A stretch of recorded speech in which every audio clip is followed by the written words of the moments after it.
ज़बूर 119 उसकी 66 आयत से मुझे सही इम्तियाज और दानिश सिखा, क्योंकि मैं तेरे फरमान पर ईमान लाया हूँ। मैं मुसीबत उठाने से पहले दुबरा था और अब तेरे कलाम को मानता हूँ। तू भला है और भलाई करता है। मुझे अपने आइन सिखा। मगरूरों ने मुझ पर बुहतान बांधा है। मैं पूरे दिल से तेरे आइन को मानूंगा। उनके दिल चंगाई से खफा हो गए, लेकिन मैं तेरी शरीयत में मसरूर हूँ।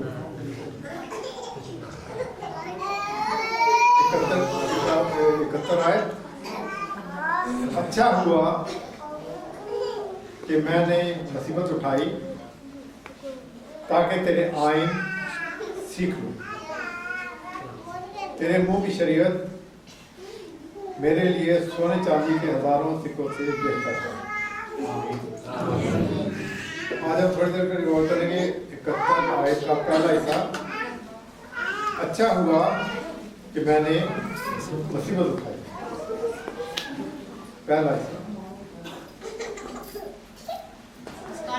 अगर जब हम पर मुसीबत आती है तो हम ये कहते हैं कि अच्छा हुआ। आगे बताता क्यों। अच्छा हुआ कि मैंने मुसीबत उठाई ताकि तेरे आइन सीख लूं। मुसीबत उठाने से क्या फायदा हुआ? खुदा के आइन, खुदा का कानून हम सीख सकते हैं। अगर मुसीबत ना आए तो शायद खुदा के कानून, खुदा की बातों को हम सीख न सकें। तो ज़बूर नबी कहता है कि अच्छी बात हुई ताकि मैं तेरे आइन को सीख लूं। उसको मालूम है कि अगर मुसीबत नहीं आएगी मैं खुदा के कलाम को सीख नहीं सकता। अगर मुसीबत आएगी तो जब हम पर मुसीबत आती है तो खुदा को याद करते हैं। खुदा, तो अच्छी किस्म की दुआ कैसे करनी है? खुदा मुझे सिखा कि मेरी इस मुसीबत क्यों आई है। फिर खुदा रहनुमाई करेगा। और ज़बूर नबी को पता था कि ये मुसीबत आई है, ऐसे नहीं आई। खुदा खुशी से किसी को मुसीबत नहीं लाता। याद रहे कि खुदा खुशी से कभी किसी को मुसीबत नहीं डालता है। शैतान शायद मुसीबत में डाल दे, खुदा ने। शैतान में और खुदा में क्या है? खुदा हमारी रहनुमाई करता है, हमें समझाता है। और कैसे समझाएगा? अक्सर मुसीबत में समझो। वैसे खुशी में मैं शायद याद ना करूं। सुलेमान भी कहता है ना मुझे इतना ज्यादा अमीर कर कि मैं तुझे भूल जाऊं। जब रोटी पानी अच्छा मिलता है ना, खाना पीना, फिर हम कहते सब कुछ ठीक है। जब आदमी भूखा होता है ना तो फिर खुदा को याद करता है। पौलुस भी अपने खतूत में कहता है उनकी गरीबी ने उनकी सखावत को हद से ज्यादा कर दिया। लेकिन अजीब बात है, गरीब थे, नीचे गरीब हुई तो ज्यादा सखी हो गया, लोगों को देना सीख लिया। अच्छा हुआ कि मैंने मुसीबत उठाई ताकि तेरे आइन थी। तो गोया कि मैं जिक्र कर रहा हूँ खुदा के प्रोग्राम में और शैतान के प्रोग्राम में। खुदा मुसीबत लाता है ताकि मैं कुछ सीख लूं। और शैतान का क्या प्रोग्राम है? इसका जवाब मैं खुद ही देता हूँ। शैतान मुसीबत लाता है हलाकत चाहिए, बड़ा करने के लिए, खुश रखने के लिए नहीं। आपने सुना होगा बम धमाका, सुसाइड बॉम्ब वो बांध देते हैं अपने साथ, क्यों? ताकि हलाक हो जाए। खुदा का प्रोग्राम ये नहीं। खुदा चाहता है कि मैं जिस्मानी तौर पर मजबूत रहूं, तंदुरुस्त बना रहूं, बीमारी से बचा रहूं और ज़हनी तौर पर तरक्की करूं। इंसान 19 बाब और उसकी 2 आयत, ये भी अच्छा नहीं कि रूह इल्म से खाली रहे।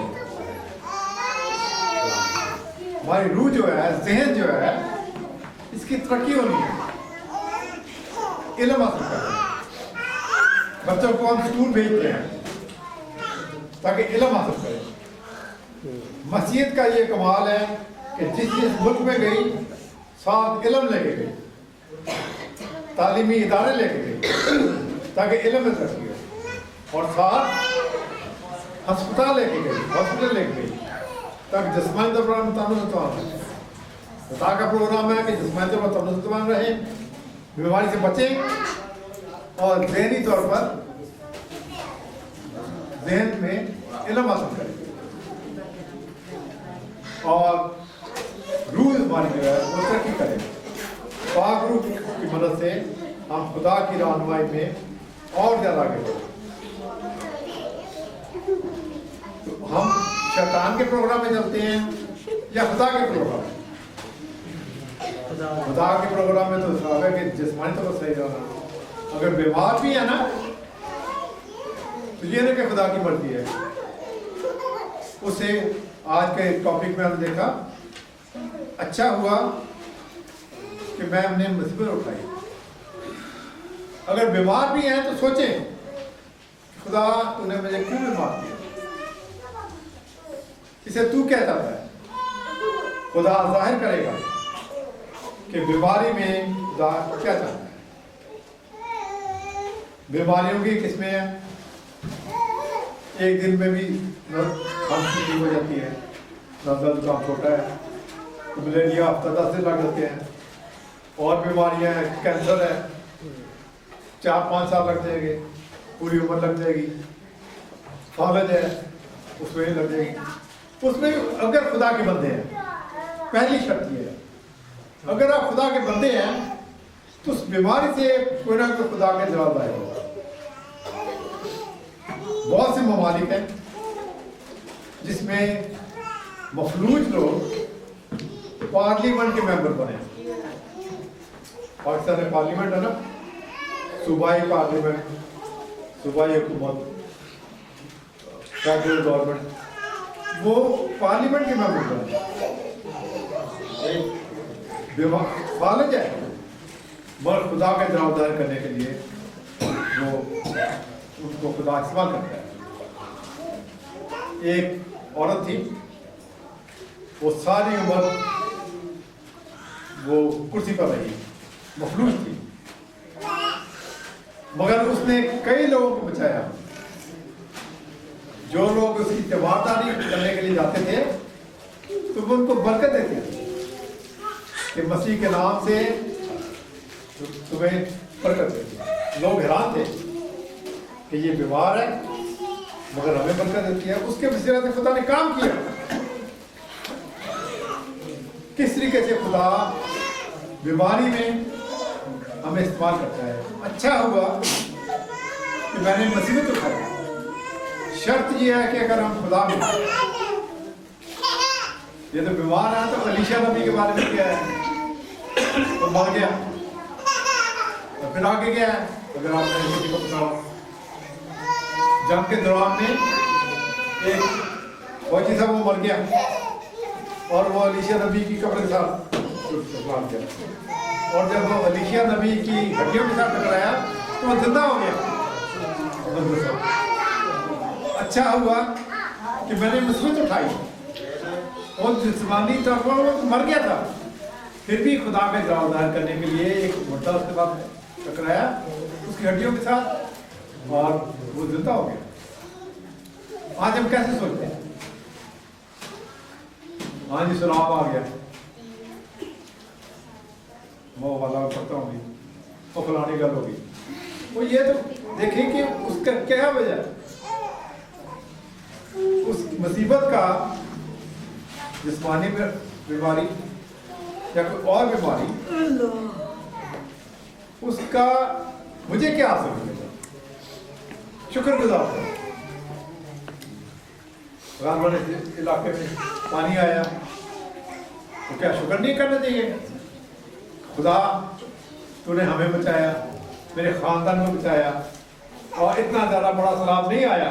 एक ज़माने में दरिया रवि बहुत ज़्यादा सैलाब आया था, वो भैंसें बकरियां भेड़ें सारी साथ रुड़ गई, आदमी भी साथ रुड़ गए। आजकल भी कई इलाकों में सिंध वाली साइड पे जिस्मानी जाने इधर भी पानी आया तो जाकर ठीक कर। अच्छा हुआ कि मैंने मुसीबत उठाई ताकि तेरे आइन ठीक हो। ये मैं कितनी बार बोल रहा हूँ, आपको याद हो जाएगा। अच्छा हुआ कि मैंने मुसीबत उठाई ताकि तेरे आइन ठीक। 7 बाब उसकी 14 है, 7 बाब उसकी 14 है। उसमें हम देखते हैं मत्ती की जी उसका 7 बाब उसकी 14 है। उसमें लिखा हुआ है 13 से तंग दरवाजा से दाखिल हो, क्योंकि वो दरवाजा चौड़ा है और वो रास्ता कुशादा है जो हलाकत को पहुंचाता है, और उससे दाखिल होने वाले बहुत से हैं। क्योंकि तंग दरवाजा, क्योंकि वो दरवाजा तंग है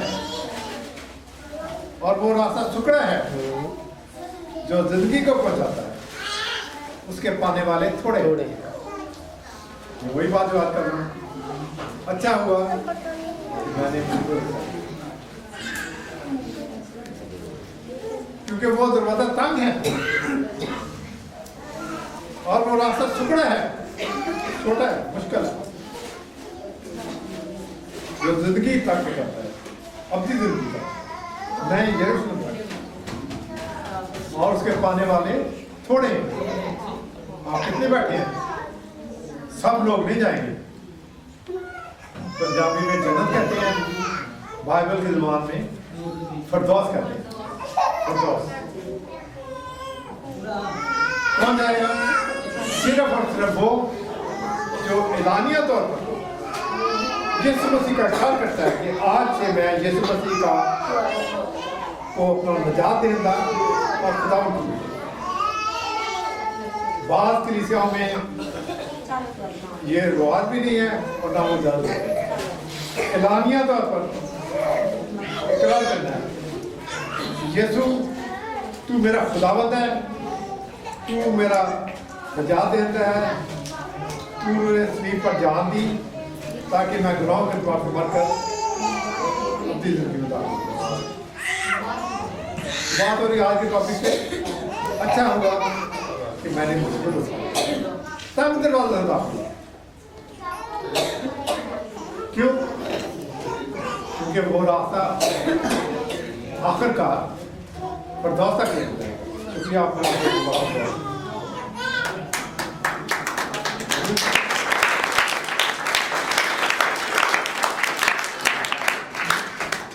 और साथ ये लिखा उसके पाने थोड़े हैं। क्यों? दुनिया का सरदार कौन है? मैं इसका जवाब देता हूँ, गलती हो जाएगी आपसे। फिलहाल दुनिया का सरदार शैतान है। पूरे आलम का इंचार्ज तो खुदा है। जैसे इस मुल्क में एक वज़ीर आज़म है और एक सूबे का गवर्नर होता है। वज़ीर आज़म ने कुछ हिस्सा एक सूबे को दे दिया, उसके ऊपर एक इंचार्ज कर दिया। तो बाजुदा तौर पर पूरा आलम बहुत बड़ा आलम है, खुदा उसका इंचार्ज है।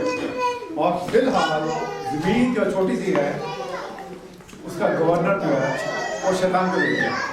पक्का है फिलहाल पढ़ाई का टॉपिक तो नहीं है, वो इसलिए दिया कि खुदा आजमाए, शैतान आजमाए, और अगर हम अखबार के पूरे उतर जाते हैं तो खुदा को। अच्छा हुआ तो मैंने मुसीबत उठाई ताकि तेरे आई थी। शैतान भी है मगर मुसीबतें जो है अगर खुदा के प्रोग्राम में उससे हमें कुछ ना कुछ फायदा मिलता है। यशायाह 43 बाब उसकी 2 आयत, यशायाह 43 बाब और उसकी 2 आयत।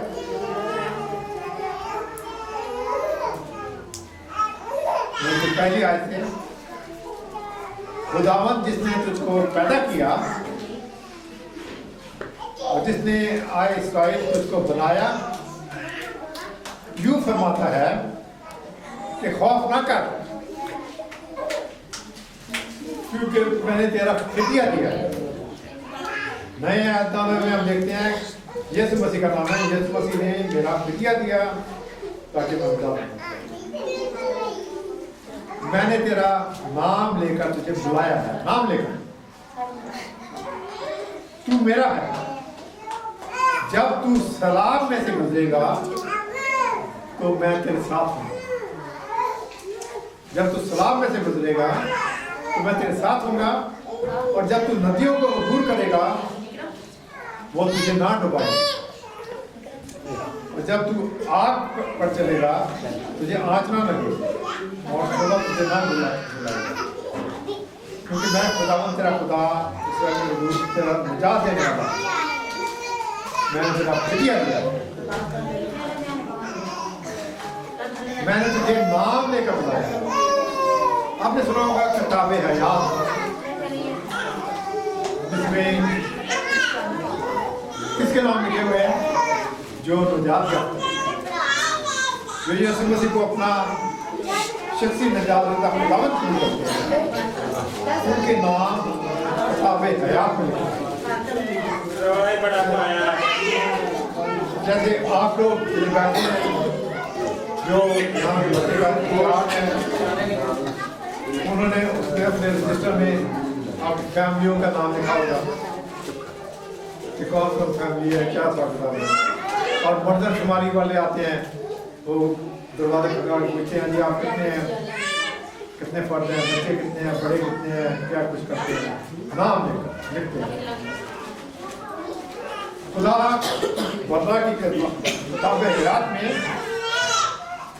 आपका नाम दर्ज है। मैंने तुझे नाम लेकर बुलाया, खुदा ने हमें नाम लेकर बुलाया। तभी से जब अक्सर लोग दुआ करते हैं, खुदा के खादिम भी पहले पूछते क्या क्या नाम है, और नाम लेकर दुआ करते हैं। मैंने तुझे नाम लेकर बुलाया। अच्छा हुआ कि मैंने मुसीबत उठाई ताकि तेरे आइन थी। यूसुफ का नाम सुना होगा, याकूब का बेटा, याकूब जिसका नाम बाद में इसराइल हो गया। उसके 12 बेटे थे। एक बेटा यूसुफ जो था, उसके भाइयों ने उससे वकाली की और मिस्रियों के हाथ बेच दिए, और वो बतौर गुलाम वहाँ गया। आज का टॉपिक तो नहीं है, डिटेल में नहीं जाऊँगा। और वहाँ गुलामी की हालत में रहा कितनी देर। वो अपने बाप से जुदा हुआ 17 साल के बाद, और मिस्र में रहा, मिस्र का इंचार्ज बन गया। और जब वो इंचार्ज बन गया तो अपने सारी खानदान को उसने बुलाया। और जब यूसुफ का बाप वहाँ आया, जिसका नाम इसराइल हो गया था, पहले याकूब था, तो कितना अर्सा गुजरा? 15 साल। जब वो यूसुफ से जुदा हुआ, जब याकूब से यूसुफ जुदा हुआ और उसके बेटों ने कहा कि तेरा बेटा जो है वो किसी जानवर ने खा लिया, वो गमज़दा हो गया, और कहता है कि मैं उसके गम में मेरे बाल भी सफ़ेद हो जाएंगे, मैं सफ़ेद बालों के साथ पकड़ूंगा। वो नामीद हो गया। तो यूसुफ अब चला गया, और वहाँ यूसुफ गुलामी की हालत में दुख बर्दाश्त करता है और 15 साल दुख में रहा। अच्छा हुआ कि मैंने मुसीबत उठाई। और 15 साल के बाद क्या हुआ, वो तमाम मुल्क मिस्र का या उस जमाने की दुनिया का इंचार्ज बन गया, हाकिम बन गया। 15 साल मुसीबत उठाई। मूसा के बारे में देखें, मूसा फ़िरौन के महल में पला, बड़ा हो गया और उसके बारे में लिखा हुआ है कि मूसा ने फ़िरौन की आराम व आसाइश को निगाह में नहीं रखा, बल्कि अपने साथ गुलाम कौम बनी इस्राइल के साथ दुख बर्दाश्त करना ज़्यादा बेहतर समझा। अच्छा हुआ कि मैंने मुसीबत उठाई। मूसा ने भी कहा कि नहीं, ये फ़िरौन है, महल उनका है, इसके साथ मैं पल रहा हूँ। उसने कहा नहीं, ऐसे नहीं, बल्कि मैं गुलाम कौम के साथ, गुलामी के साथ मूसा। तभी से खुदा ने मूसा की बरकत दी। मूसा हलीम था बहुत ज़्यादा, और बहुत ज़्यादा बरकत दी जो आज की बरकत है। किस तरीके से हम देखते हैं कि मुसीबत में रहना, मुसीबत में रहने, खुशी में रहने से ज़्यादा बेहतर है। शर्त यह है कि अगर वो खुदा की तरफ आए। लाज़र की मिसाल देखते हैं, लाज़र की और अमीर आदमी की, आपने सुनी होगी बात लूका की इंजील में।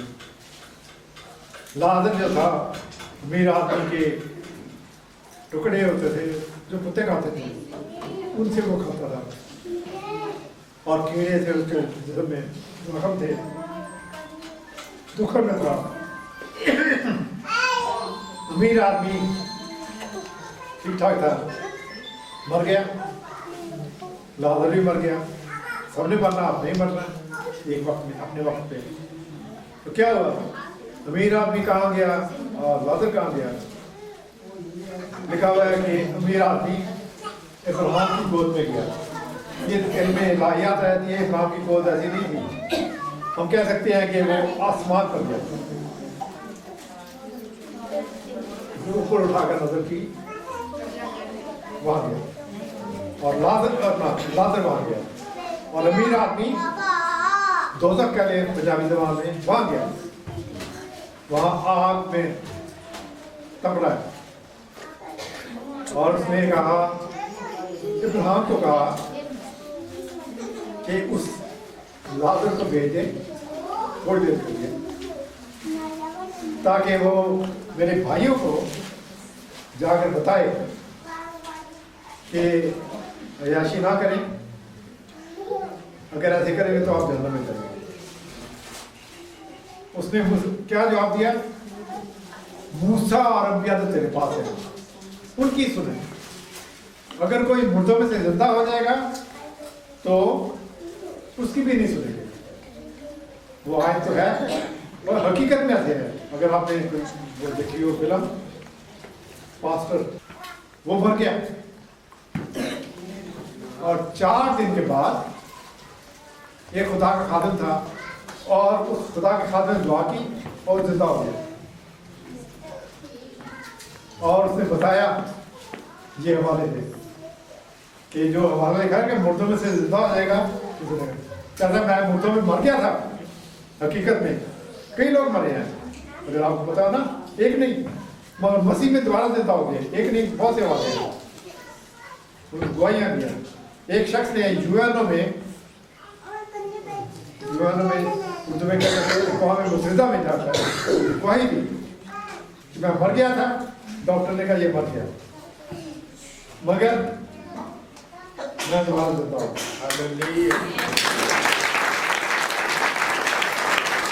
ये सिर्फ मसीहत में है, किसी और मजहब में नहीं।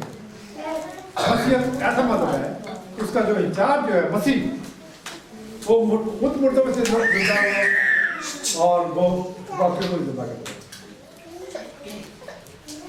तो वो मैं जिंदा हो सकता है कि मैं 4 दिन के बाद ऊपर गया आसमान से, जन्नत भी देखी, और मैं वापस आया हूँ। और आप जिन्होंने जो खुदा के प्रोग्राम में हैं वो तो निजात पालेंगे, जो प्रोग्राम में नहीं है वो कहेंगे छोड़ो जी अब नहीं बोल सकते। आज हमारा क्या हाल है? क्या हम खुदा के प्रोग्राम में अगर हैं, खुदा हमें तौफीक दे। ईमान सुनने से पैदा होता है और सुनना मसीह के कलाम। आज हम सुन रहे हैं, हमें इतना ज़्यादा ईमान हो कि हम एलानिया तौर पर यीशु मसीह को अपना निजात देता और खुदावंद कबूल करें, ताकि हमें हमेशा की जिंदगी मिले। आखिर में आखिरी वाला पढ़ूंगा, गलतियों 2:20 आए, गलतियों 2:20 आए।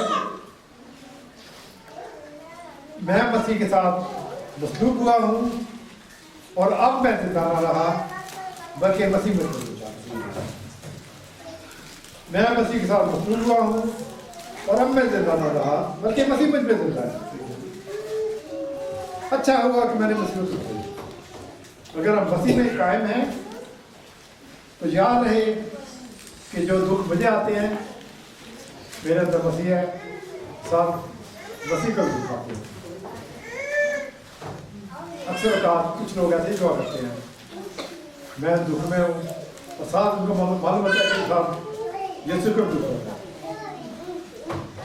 पौलुस जा रहा है शागिर्दों को मारने के लिए, मसीहों को मारने के लिए,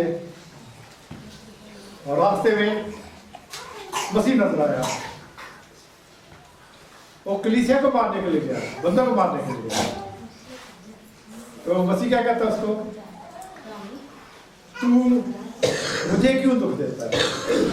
कलीसिया में मसीह है, अगर कलीसिया दुख उठाती है तो मसीह दुख उठाता है। अच्छा हुआ कि मैंने मुसीबत उठाई ताकि तेरे आँख आज खुदा में तौफीक नाज़ करे इस आज को याद करने के लिए। और ये बात मैं मसीह हुआ हूँ, अपना जिंदा रहा बल्कि अच्छा हुआ मैंने मुसीबत उठाई ताकि तेरे आए। आमीन।